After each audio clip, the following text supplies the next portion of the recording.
Ventana Abierta, una mirada al país, a la comarca y al mundo. Todos los jueves a las 18 horas, aquí en Fénix, 1330 AM.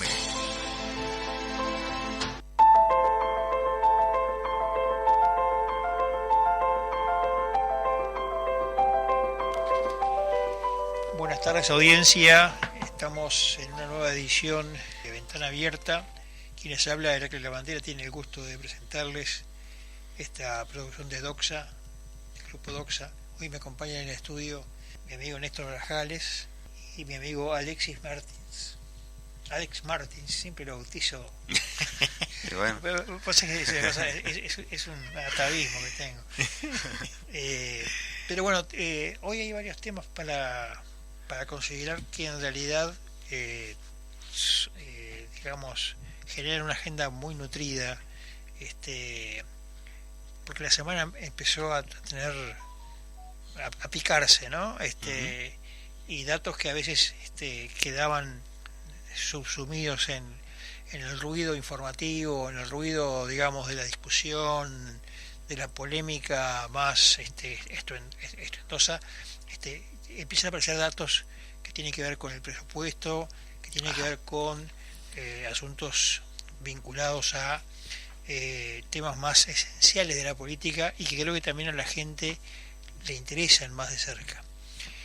Uno, y me parece el más relevante, porque si uno hace una encuesta de qué cosas preocupa a la gente, creo que todo el mundo considera que el problema más mencionado, más indicado como inquietante para la población, es el del trabajo. Además de la seguridad, pero sobre todo el trabajo, que es la otra gran pata temática del Uruguay de los últimos años. Como yo comentaba en el programa del lunes pasado, hice el recorrido del 116 y tuve la cautela de mirar en detalle en el recorrido los costados, los negocios que estaban abiertos, y hay un montón de negocios que han cerrado. Hay una gran, digamos, mortandad de comercios que está vinculado no tanto a un tema de depresión económica, que no es la idea, sino es más bien vinculado a que existe un trabajo y un tipo de economía laboral mucho más precaria. Es decir, hay una fuerte mortandad de empresas vinculada a varios factores, pero existe un recambio importante, y además también hay factores que están modificando el patrón, digamos, comercial y del cambio económico del público. Uno ve que se están empezando a abrir por la ciudad comercios de frutas y verduras en lugares donde antes había tiendas. Yo recuerdo que eso pasó en los años complicados de la economía. Muchas veces los dueños de propiedades optan por decir, bueno, esta propiedad no la arriendo, prefiero hacer un arreglo con una verdulería, que ojo, también hablemos, no es la verdulería de antaño, sino que es algo con mucho, con un packing diferente, digamos, pero sin duda alguna fenómenos como el de Temu, el de la compra por internet, es decir, la forma de adquirir productos en la economía uruguaya comercial, de consumo, ¿no?, se ha modificado drásticamente, y eso está generando cambios en la presencia de comercios en actividad, y también, por supuesto, en el tema de la precarización del trabajo. Está nada más ver lo que uno puede advertir en redes, cómo se multiplican. Bueno, no hablemos aquellos que te prometen el oro y el moro, que te dicen claro, haga esta inversión que va a aprender a través de las redes y va a ser millones de dólares, y yo cambié mi coche, mi Rolls Royce 3 veces con lo que estoy vendiendo en la venta de redes. Bueno, ese tipo de cosas no hablo, pero sí uno nota que hay un movimiento importante, una migración importante hacia las redes del mundo económico, y obviamente también de la cosa pública, de la cosa que está más vinculada al interés de la gente. Claro. No en balde, gran parte de la población, sobre todo de determinado rango de edad hacia abajo, ya no mira televisión y se informa por redes. Entonces, Claro. hay un cambio notorio en el mercado y en el consumo de información, y por supuesto también en el mercado de los avisos, de los avisadores. Las agencias de publicidad están pensando diferente. Lo que antes ocurría con los diarios, con los medios tradicionales, ya no es lo mismo. Y ahora, por ejemplo, recién conversaba un dato que me llegó hace unos días. En la última elección, el principal lugar de inversión publicitaria de los partidos políticos fueron las redes, Claro. y en particular del Frente Amplio. Y hablamos de que la cifra que a mí me dieron, por lo menos, hablaba de cifras millonarias, ¿no? Entonces ya no es un fenómeno aislado. El tema de este cambio en la precarización del trabajo, porque ese es el punto esencial, ¿no? A veces cuando uno escucha hablar de la población económicamente activa, ¿no? Que son aquellos que están en definitiva produciendo, están en actividad, en el periodo laboral de la vida donde se puede producir, pero además también se considera aquellos de que tienen deseos de trabajar, no aquellos que voluntariamente han declinado a trabajar. Pero la población económicamente activa, uno observaba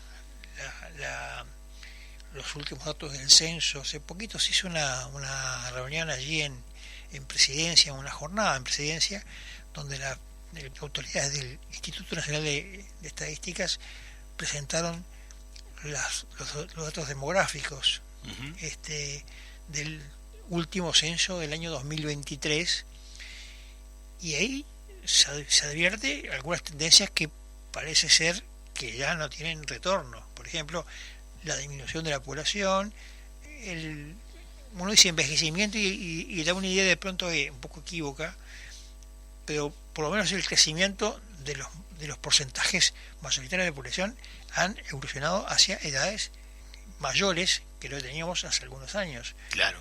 Los promedios de vida son mayores, y además hay una notoria baja en el nacimiento de gente joven, de nuevos uruguayos, digamos. Y entonces se observan cambios que tienen un impacto a la corta o a la larga con la vida social, económica, pero sobre todo social y política. Sí, sí. Heraclio, vos estás haciendo referencia a un montón de cosas, pero un montón no, un montonazo de cosas. Estás hablando de la disminución de la población activa, del estancamiento demográfico, de cierta precarización en el trabajo. Hablaste del efecto Temu, ahora se le conoce como efecto Temu, Sí.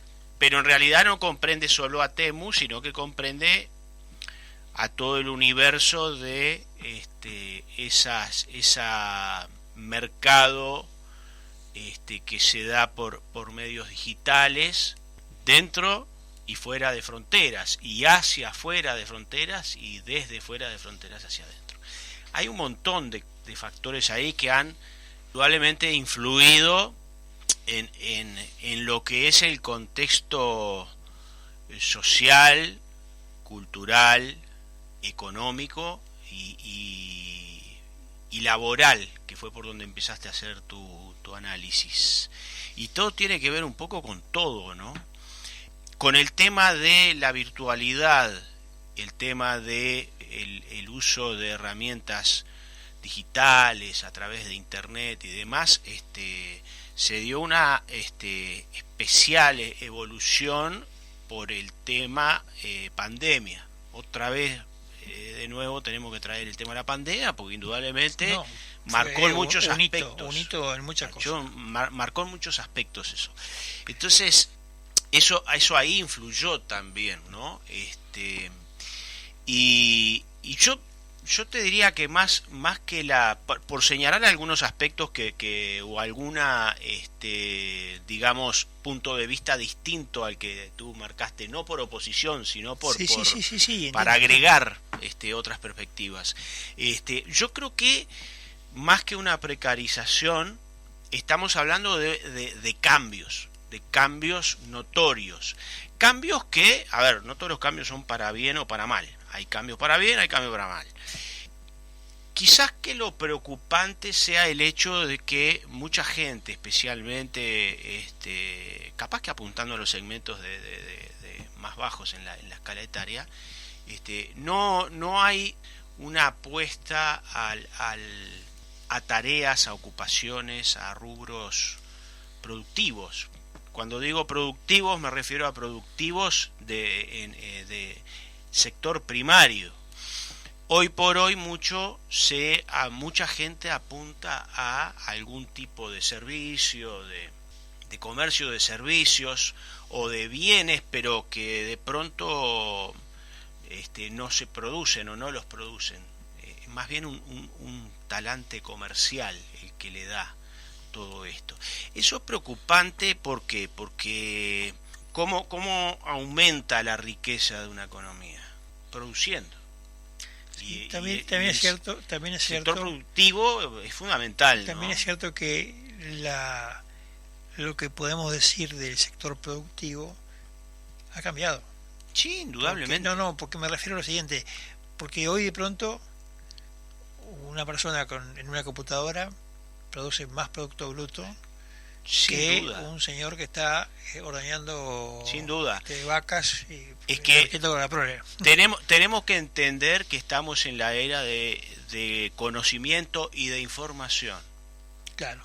Y en la virtualidad del mundo digital. No es una cuestión de que si nos gusta o no nos gusta, o si está bien o está mal. Es una cuestión de cómo son las cosas. Ahora, de pronto sí se puede de alguna manera encarar un poco el tema, atendiendo a todos los flancos, porque está claro que no todo el mundo se puede dedicar a los servicios y al comercio, porque alguien también se tiene que dedicar a producir.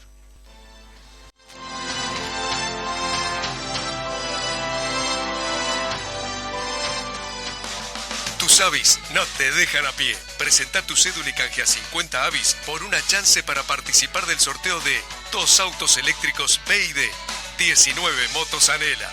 Además, podés ganarte 500 vales valor 1.000 pesos cada uno en el pago de tus facturas en nuestros locales. Vos podés ser el ganador. Te esperamos. Más información en habitat.com.uy. Si piensa invertir en Uruguay, piensa en negocios all inclusive. Ananiquian Negocios Inmobiliarios. Desde 1992, brindando excelencia inmobiliaria, trayectoria, experiencia y prestigio. Alquiler, venta y administración de propiedades, comercializando los mejores proyectos, con asesoramiento especial para no residentes. Ananiquian, desde 1992, ofreciendo negocios all inclusive en Uruguay. Teléfono 2711-7266. Visítenos en www.ananiquian.com.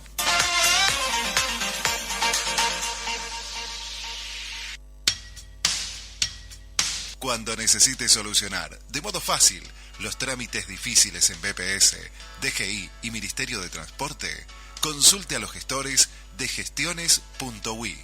El mejor método para evitar dolores de cabeza y malestares a la billetera. Consulte su problema por Instagram a la cuenta @gestiones.ui o por correo electrónico a gestiones.ui@gmail.com. Esta gente hace fácil cualquier trámite difícil.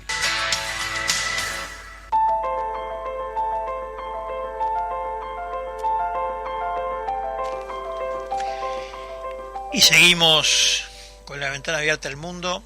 En este caso estábamos hablando de la pradera oriental, porque tú, Néstor, indicabas que la economía de servicios, de alguna manera, es una idea asumida, claramente asumida, de que siempre el Uruguay fue un país productor de productos agropecuarios, un país agroproductor. Y Claro. el petróleo uruguayo está en el campo, concretamente en el pasto. Somos un país, no país ganadero como dicen, se dice, pero también es un país pastero por el pasto. En el buen Sí. sentido de la palabra. No, porque fíjate que en serio, esto de la vuelta me lo dijo un productor de Paso de los Toros. Me dijo, no, usted la bandera tiene que pensar que el Uruguay es un país pastero. Y vos sabés que me puse a pensar y tenía razón, porque en el fondo todas las crisis que han habido económicas en el mundo agropecuario está vinculado a la falta de pasto. Si la sequía no hay, si Claro. hay sequía, bueno, el pasto se muere, no hay alimento, en fin. Entonces, es verdad, es un país pastero y Es eso cierto. es un dato que tiene Es en cuenta cierto, muchas es cierto. cosas. Pero lo cierto es que el lugar común que todos tenemos en la retentiva, en el imaginario, vamos a decir, de cómo es el Uruguay económico, es el de la producción, justamente. Ahora bien, hoy sabemos que la producción digital en Uruguay, que tiene un régimen muy especial, tributario, Ujú. tiene un nivel de exportación de varios millones de dólares Sí. al año. Sí, la producción de software, acá se produce software de muy buena calidad, se producen videojuegos, hay desarrolladores de videojuegos también.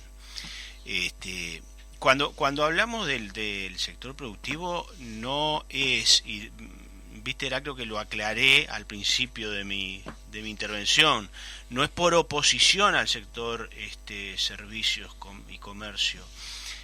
Yo creo que estamos claramente en un periodo, empezamos un periodo de transición, podemos decir, en el cual, además de nuestras raíces ganaderas o pasteras, como decías tú recién, también estamos empezando somos testigos presenciales de el desarrollo de otras facetas. No, porque yo además te agrego esto. Hace poco el intendente de Florida, en su discurso de Asunción, indicó que en Florida, que en el país, pero sobre todo en Florida, en la zona de Florida, se cerraban 70 tambos por año. Y la cifra además puede variar, pero lo cierto es que el tambo pequeño está desapareciendo. Entonces también ahí viene lo que decíamos de este cambio de modelo de producción. Por ejemplo, con la aparición de los drones, que se popularizaron con la guerra de Ucrania, pero antes ya existían en varios lados, pero sobre todo se popularizó ahí, ¿verdad? Eso modificó, en el caso de la guerra de Ucrania, el concepto de la guerra. Un dron que sale de repente $300 destruye un tanque de guerra que sale $25 millones, por ejemplo. Entonces ponía esa paradoja que eso va a modificar definitivamente el arte de la guerra y la lógica de los conflictos del futuro. Porque además también dron se le llama también a los, no solamente a los que vuelan, sino también le llaman a submarinos, y barcos, una serie de artefactos serían no, digamos robots, digamos no de tripulados en ahí el va, campo, exacto. digamos. Ahora que hace referencia al tema de la guerra en Ucrania, en la guerra en Ucrania se dio un episodio, creo que es inédito eso hasta que ocurrió ahora en la guerra de Ucrania. Yo no tengo la información documentada a mano, pero lo leí. Y no lo soñé, lo leí. Sí. En la guerra de Ucrania se dio un episodio muy particular, inédito hasta el presente, que es que unas tropas, en un enfrentamiento bastante local que hubo en un determinado punto geográfico, unas tropas, rusas, pero no importa si fueran rusas o qué eran, unas tropas se rindieron ante el ataque de una fuerza de artefactos, llamémosle así, en los cuales no había humanos. Sí. Y claro, se rindieron y obviamente todos estos artefactos que tienen videocámaras sofisticadas, todo lo demás, captaron enseguida eso y obviamente se ejecutó, digamos, el procedimiento que se estila en esos casos, que se hace un alto el fuego, se toman los recaudos y se pasan a las tropas rendidas como en régimen de prisionero de guerra, ¿no? Una cosa que demuestra a las claras el cambio de paradigmas que se están dando en el mundo de hoy, con la irrupción de todas las tecnologías que yo hice referencia, y te agrego, que no lo mencioné en el primer bloque, la inteligencia artificial es otro factor también, bueno, ¿no? Yo quería, me mencionaba el caso de los drones, los voladores, los clásicos, ¿verdad? Los artefactos estos que son pequeños artefactos voladores de mayor o menor tamaño. Uh-huh. Hace unos ratos estaba viendo un reel de una especie de dron, pero grande, donde se subía allí una persona y era casi una especie de moto, digamos, sí, voladora, ¿no? Pero los drones ya están, por ejemplo, en la campaña uruguaya, en el agro uruguayo. Sí. Entonces, lo que antiguamente representaba ocupación de determinada cantidad de personas en las actividades agropecuarias, hoy la tecnología está generando una merma en la cantidad de gente empleada. Claro. Cuando hablaba de precarización, creo que capaz que no se explicó adecuadamente, pero está asociado con este escenario que es novedoso. Indudablemente. Porque, digo, a ver, en el agro ya hace tiempo se habla de los cultivos de precisión, por ejemplo. ¿Qué son? Y bueno, desde el satélite, claro, utiliza la información que está en tierra por unos marcadores. Tú podés programar una cosechadora o una trilladora sola para que te haga en determinado perímetro, claro, te haga el trabajo. Y el satélite informa, el sistema informa. Entonces, esto son elementos que dan a las claras de que el terreno productivo también está sometido a ese cambio de, claro, modelo, de paradigma, en donde, bueno, se produce riqueza, pero a veces con menos humanos que antes. Claro. Y en ese sentido, me parecía interesante una reflexión que se abrió hace unos días sobre el mundo del trabajo en el siglo XXI. Creo que además no es un debate de ahora ni del Uruguay. Uh-huh. Yo recuerdo de los años 70 haber leído a Daniel Bell, que era un sociólogo estadounidense, que venía de la izquierda, venía del trotskismo estadounidense y se pasó, digamos, al bando conservador como autor. Escribió un libro llamado La Era Tecnotrónica. Esa fue la primera vez que yo leí algo vinculado a el problema de cómo la tecnología iba a modificar las costumbres y las formas de producción hacia el futuro. Claro. Ahí uno empezaba a visorar. Hablamos que esto se daba después de casi un siglo de la producción industrial del mismo tipo. Es decir, aparecían máquinas, pero no había un cambio que fuera revolucionario como fue la máquina de vapor, uh-huh, en la revolución industrial, o el internet en esta época, por ejemplo. Bueno, Daniel ya hablaba sobre cómo iba a cambiar la era tecnotrónica, iba a cambiar los modos de operación. Más acá, un personaje que también fue discutido, que fue Francis Fukuyama, ajá, un japonés, un estadounidense de origen japonés, que trabajó para una corporación de análisis y produjo en realidad fue un artículo largo, un artículo de ensayo, ¿no?, que se llamó El fin de la historia, cuando cayó el muro de Berlín y el comunismo se autofagocitó, el comunismo soviético. Él escribió un trabajo que fue El fin de la historia. Entonces decía que, bueno, que si el mundo estaba pensado que en las categorías hegelianas de que la oposición de opciones contrarias generaba el proceso dialéctico que daba lugar a la historia, uh-huh, al acabarse el polo socialista en aquel tiempo, mediados del 90, entonces se acababa ese proceso dialéctico de la historia y se llegaba al fin de la historia. Ahí se hizo famoso por la polémica que generó.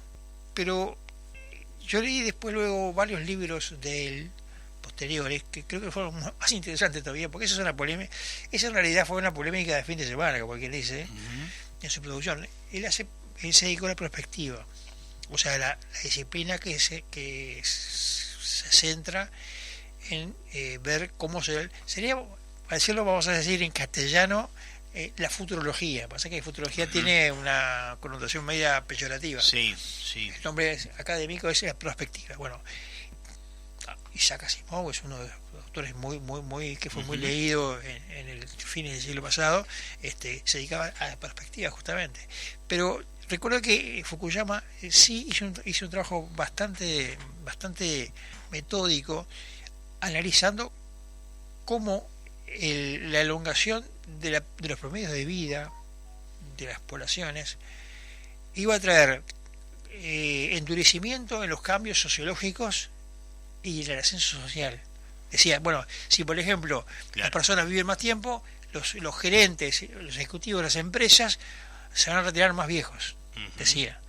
El recambio, el ascenso social por el recambio de la de generacional va a ser con gente más añeja. Bueno, eso hoy, que aquello era teoría en aquel momento, hoy en Uruguay tenés el modelo sociológico y demográfico para que ese proceso que ya pronosticaba hace 20 años, 30, 40 años Francis Fukuyama, sea una realidad hoy preocupante, porque ya no es solamente el problema de la automatización de los procesos, el problema es la digitalización y ahora la inteligencia artificial. Tal cual. Y no solamente el problema está en el envejecimiento, entre comillas, sino recién fuera de micrófono en la tanda lo charlábamos con Alex, la falta de empleo, porque los jóvenes también. Pero que empleo que son sustituidos por... Y eso es lo peor. Claro. Eso es lo peor, ¿no? Esa es la novedad fatal e inquietante. Totalmente.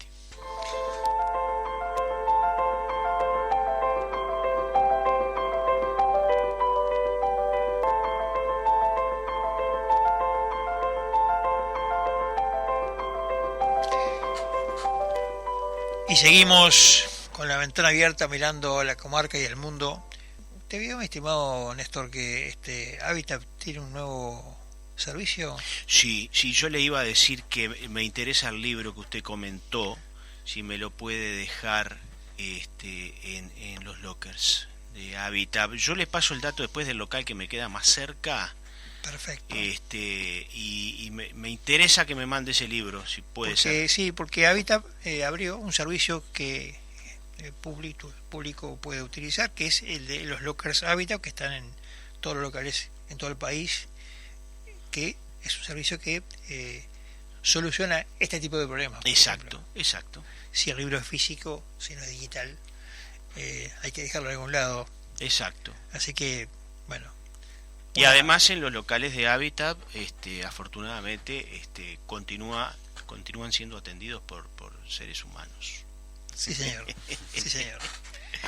Bueno, y ahora, ya que tenemos la ventana abierta, tenemos la mirada del otro lado del océano, que siempre hay novedades inquietantes, preocupantes, y que a veces hacen avisorar los tiempos pretéritos del Uruguay, ¿no? Cuando la gente se venía porque iba a venir una guerra en el mundo, cuando ni se avisoraba la guerra o ni se avisoraba un problema, igual se venían por si acaso. Esa migración que fue de principio, de la primera mitad del siglo XX, a veces hay condiciones de lo que pasa hoy que tienen que ver con esa lógica. Y para estas incógnitas tenemos a nuestro amigo Julio Moratino, que él siempre tiene la ventana abierta allá en Europa, y bueno, lo tenemos aquí en el micrófono. ¿Anda por ahí, Julio? Aquí estoy, Heraclio, un gusto saludarte a ti, a Néstor, a Alex, a los oyentes. Saludos, Julio. Saludos.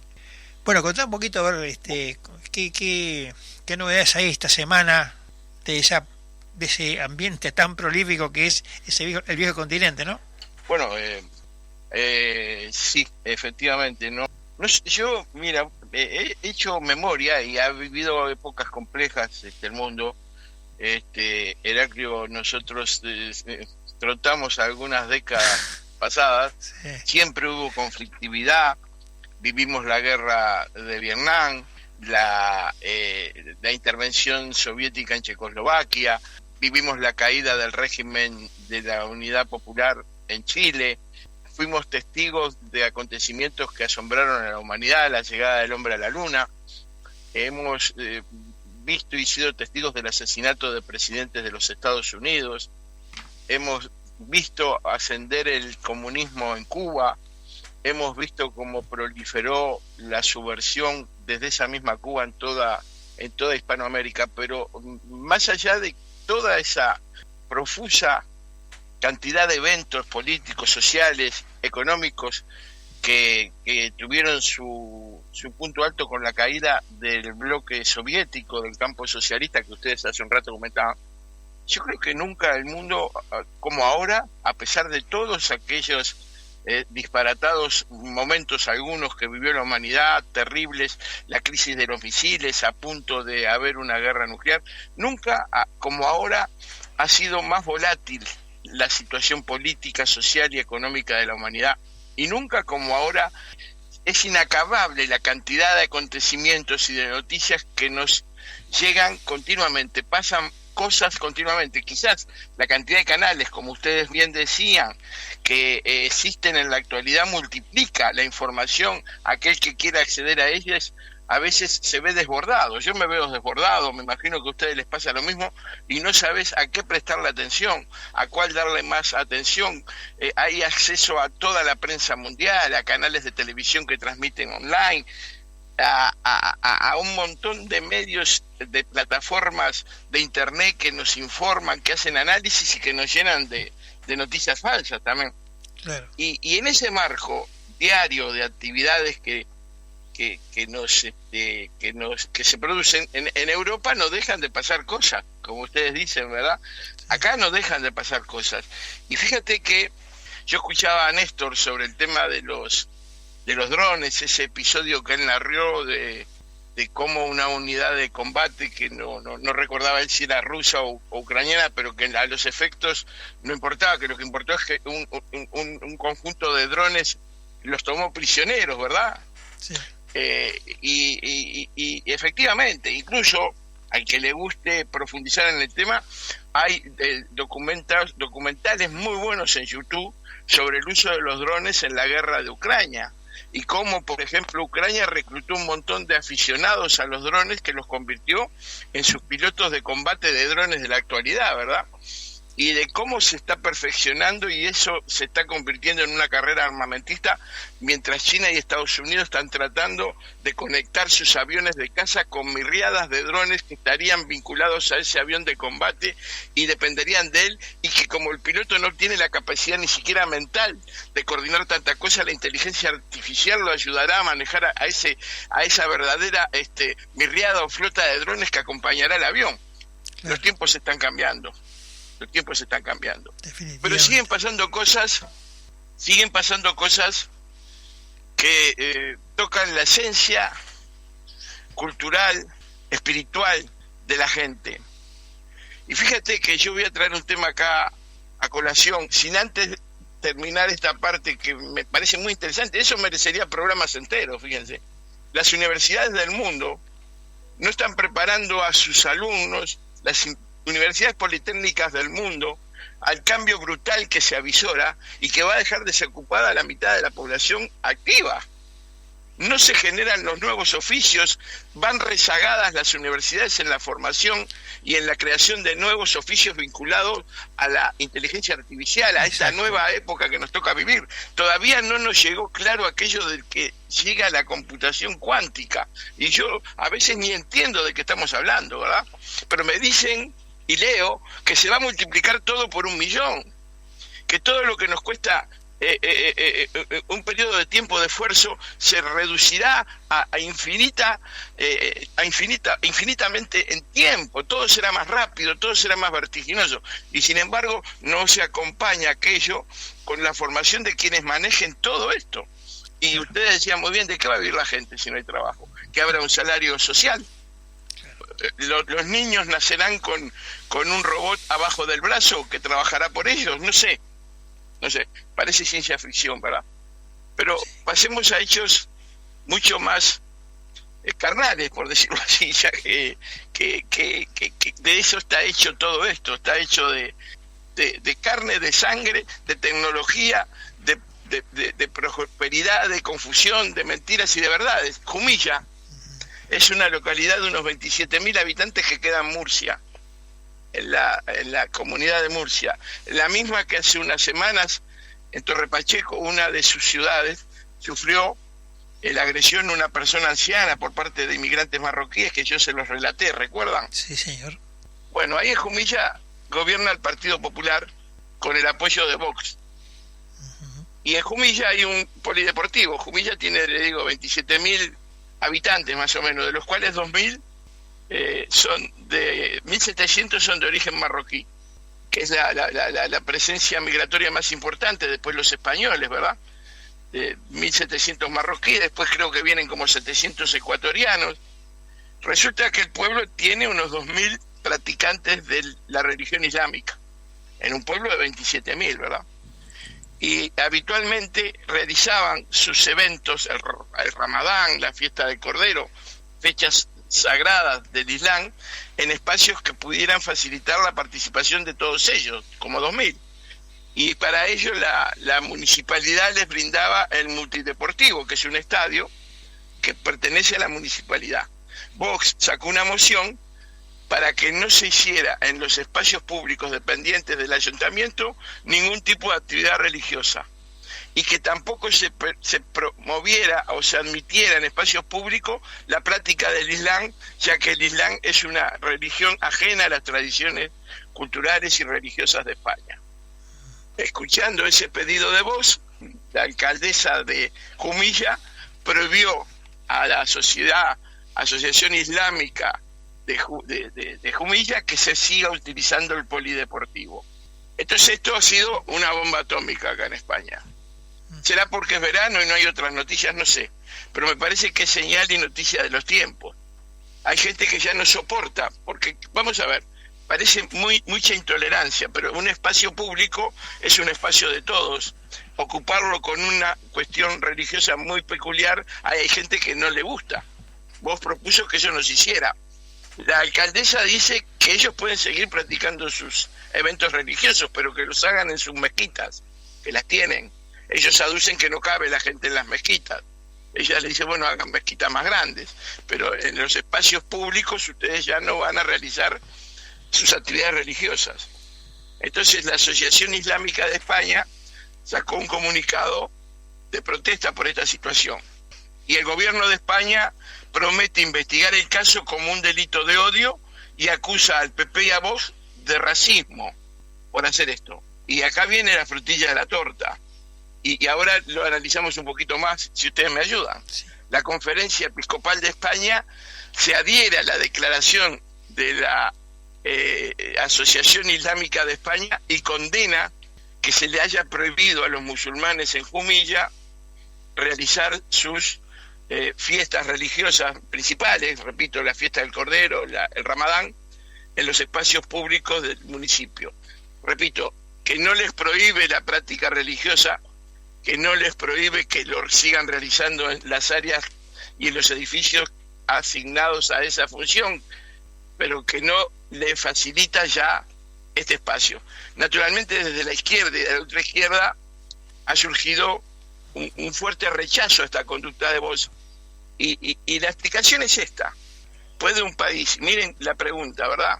¿Puede un país aceptar que vengan de fuera personas que cuando vienen se traen su país con ellos encima? No sé si me explico. Su país, sus tradiciones, sus formas de ver la vida, su cultura, su idioma, su religión, se juntan en este país nuevo y que crean como un pequeño paisito del que dejaron. Una conducta muy diferente a la asumida por ejemplo, quienes son los principales inmigrantes en España, los colombianos. del país que recibe más inmigrantes de España son los colombianos. En segundo lugar, los marroquíes. En tercer lugar, los venezolanos. Venezolanos y colombianos, claro, profesan una similar cultura. Practican una misma religión, los que la practiquen. Sin embargo, el Islam trae sus leyes, sus tradiciones, sus vestimentas, sus comidas, y no comparte nada de la cultura local. La sustituye, genera un espacio de ellos dentro de un país que no es de ellos. Y a la gente que entrevistaban en Jumilla, muchas señoras, pues que se vayan a su país si no les gusta, decía la gente. La mayor parte del pueblo está de acuerdo en que eso no, porque les chocaba la vista pasar el día del Ramadán o el día de Cordero y ver a 2.000 personas orando en dirección a la Meca en su estadio deportivo. ¿Qué opinan ustedes de esto? Porque yo a veces preciso escuchar otras voces que de repente no son las que están acá, tan atomizadas, tan comprometidas con esta discusión.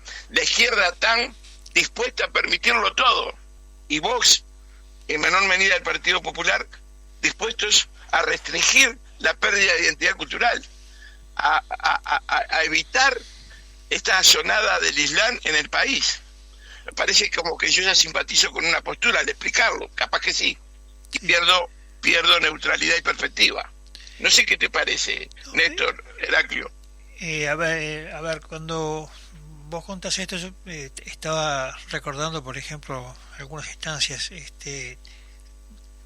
que no sé tampoco qué tan universales son en España, ¿no? Pero, por ejemplo, como el Islam proscribe el consumo del cerdo, están reclamando que, por ejemplo, en las escuelas las cantinas escolares no tengan productos de cerdo, no tengan jamón. Efectivamente, es verdad eso, es correcto.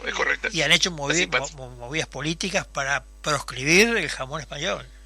Entonces digo, sí, esto que parece un detalle, creo que da la pauta es un síntoma de lo que está sucediendo en España. Es decir, vos dijiste, el intento de sustituir una forma de vida, han trasladado su perspectiva local, de la cual huyeron, o se fueron, o dejaron, abandonaron, y la han intentado, instalar en España, cuando además, y es otra cosa que también recuerdo, existe un sector del Islam militante, político, radicalizado, que habla de España como el andaluz, recordando el nombre que los moros daban al espacio de la península ibérica, que fue ocupado por 700 años, ¿no? Entonces digo, este dato que vos estás dando, que me parece, creo que, no sé si estoy exagerando, pero me parece que es la primera vez que se da un bloqueo, digamos,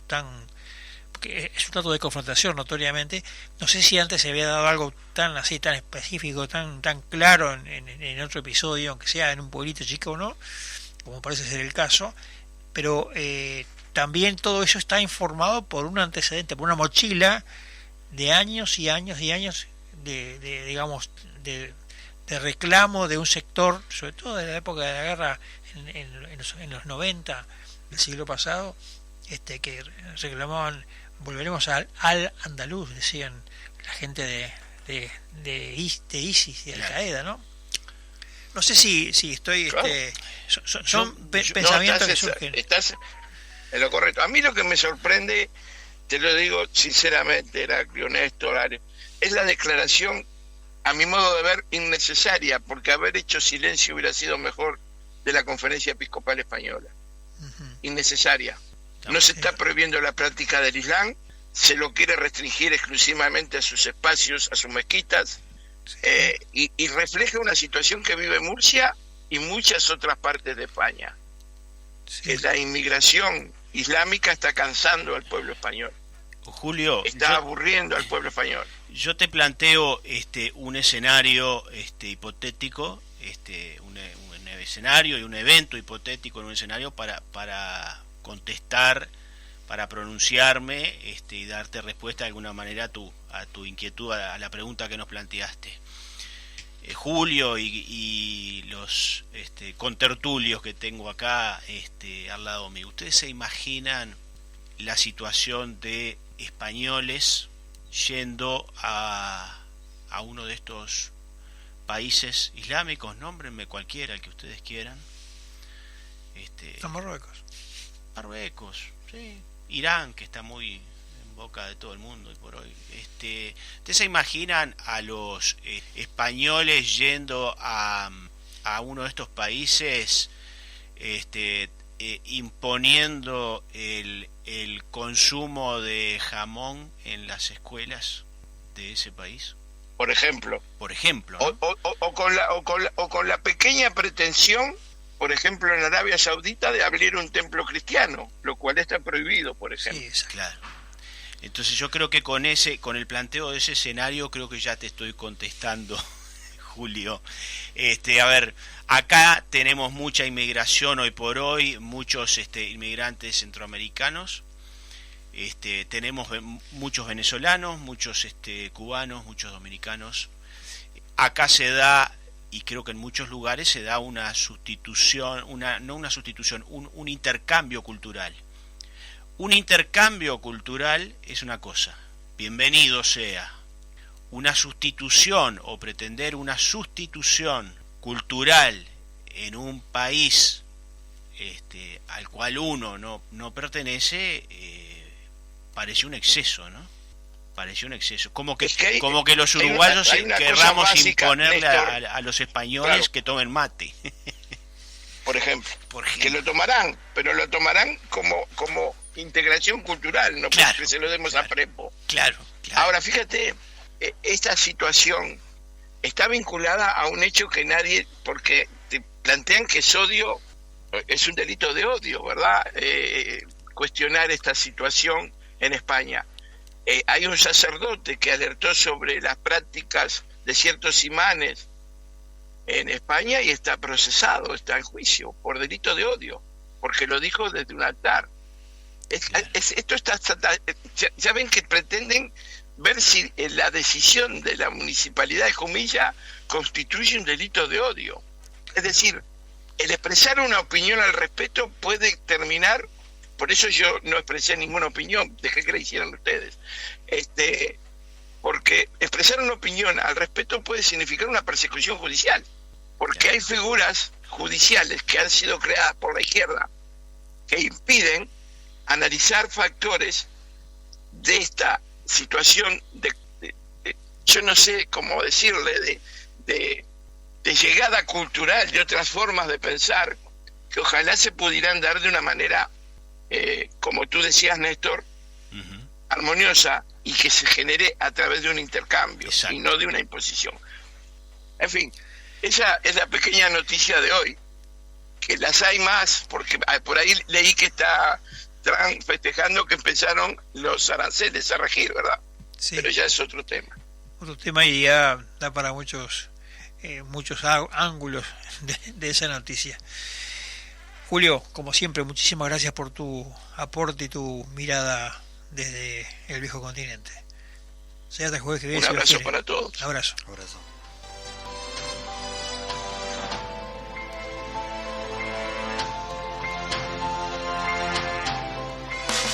Tus avis no te dejan a pie. Presenta tu cédula y canjea 50 avis por una chance para participar del sorteo de 2 autos eléctricos BYD, 19 motos Anela.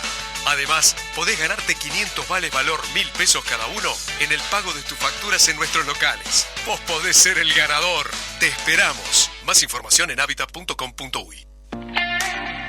Si piensa invertir en Uruguay, piensa en negocios all inclusive. Ananiquian Negocios Inmobiliarios. Desde 1992, brindando excelencia inmobiliaria, trayectoria, experiencia y prestigio. Alquiler, venta y administración de propiedades, comercializando los mejores proyectos, con asesoramiento especial para no residentes. Ananiquian, desde 1992, ofreciendo negocios all inclusive en Uruguay. Teléfono 2711-7266. Visítenos en www.ananiquian.com.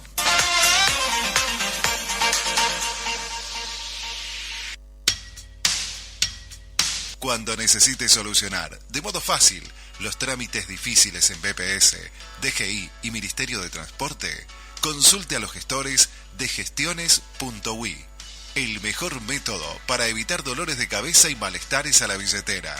Consulte su problema por Instagram a la cuenta @gestiones.ui o por correo electrónico a gestiones.ui@gmail.com.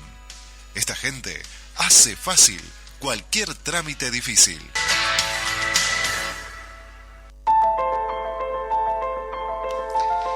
Y estamos al cierre del programa y pobre Alex, siempre te dejamos al último. ¿Vos tenías algún comentario sobre...? 4 minutos me quedan a mí, se va el reloj.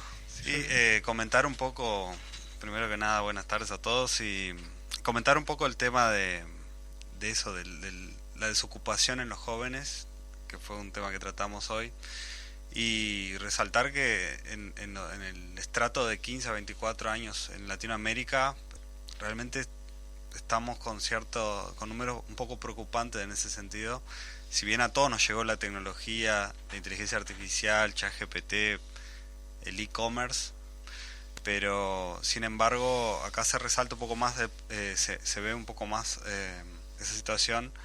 Por ejemplo, se ve un 28% en Uruguay de desocupación frente a un 6% en México, 9% en Ecuador, 14% en Paraguay. Entonces creo que también algunas cosas se pueden hacer, probablemente no soy experto, pero por el lado tributario y bueno, pero habría que tratar de...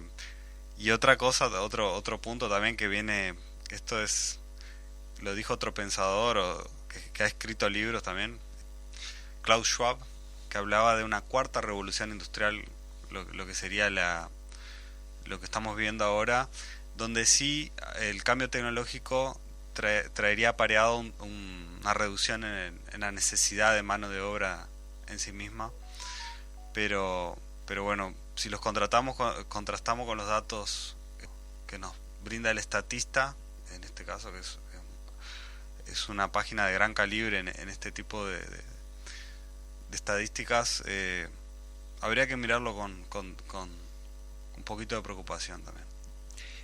Porque además, sin duda alguna, estamos en vísperas de un cambio, no solamente en la forma de producir, sino en la utilidad que tenían profesiones arraigadas a la cultura del mundo. Es decir, ya el asalto no es que un robot te hace una línea de montaje que antes hacían 100 operarios. No, ahora es que un robot te sustituye a un médico que puede decidir cuál es el diagnóstico posible, o sustituye a un abogado, o sustituye a un periodista. Claro. Y ahí entonces estamos hablando con la famosa inteligencia generativa, ¿no? Estamos hablando de algo que es mucho más desafiante que lo que hemos visto hasta ahora. Probablemente desde la invención de la máquina de vapor no teníamos un caso parecido. Estamos en el umbral de una nueva era y de uno de los mayores desafíos, probablemente el mayor que la humanidad ha tenido hasta el presente, que es este que estamos hablando ahora, el desafío de cómo encarar este futuro que estamos describiendo, que estuvimos describiendo todo este programa, y que nos quedamos cortos, ¿no? Porque ya nos tenemos que ir, pero da para muchos programas más esto. Tenemos que cerrar la ventana, pues ya se nos fue la hora. Sí. Pero bueno, seguimos conversando y dando miradas al mundo y a la comarca. Lo importante es que la gente se quede pensando todas estas cosas. Y por supuesto, nos escriban, nos comenten en YouTube, en Instagram, en X, en todas nuestras redes sociales. Nos comenten qué les parece esto, porque es importante que la gente piense y se exprese también. Hasta el próximo jueves, si Dios quiere. Hasta el jueves.